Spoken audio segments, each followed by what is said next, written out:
बुढी चिया पकाउनु त यार कस्तो जाडो जाडो चिया खानु के को चिया खाने हो फेरि चिया के चिया जाडो भयो के खाऊ न चिसो अघिदेखि एउटा मैले चाहिँ भनेको चिया बनाएर लिएर आउनु भनेर अघिदेखि यहाँ चिया खानको लागि कुरेर बसिरहेको त्यहाँनिर गएर खै के गरेर आएर उल्टै मलाई पो त चिया पकाऊ भनेर फेरि अनि तिमी बुढी भएपछि तिमीले चिया पकाएर खुवाउनु पर्दैन त मलाई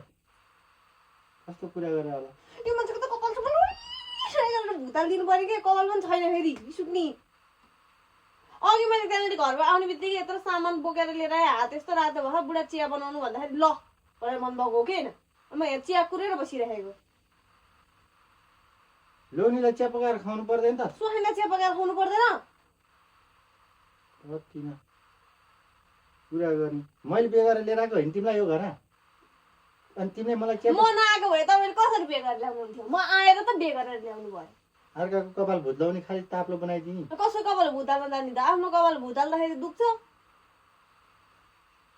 त्यही पनि मैले पैसा तिरेर काट्न लिएर गएको कपाल पनि मान्छेको कति ह्यान्डसम भनिराखन् अर्का कपाल उडाइदिने खालि त्यो ह्यान्डसम भन्ने मान्छेलाई चाहिँ लिएर आउनु न मेरो अगाडि जानु चिया बनाउनु जानु मैले जिन्दगीमा चिया नपकाइकन सुख नपाउनु जानु चिया बनाएर ल्याउनु त जानु मिठो सुकमेल मरिच अनि के अरे तेजपत्ता हालेर अनि मिठो मग मग बास्ना आउने गरेर धेरै दुध थोरै पानी चियापत्ती अलिक कडा जानु छिटो आफ्नै मुखमा त हुनु पानी मेरो मुखमा लोपार त सकिँदैन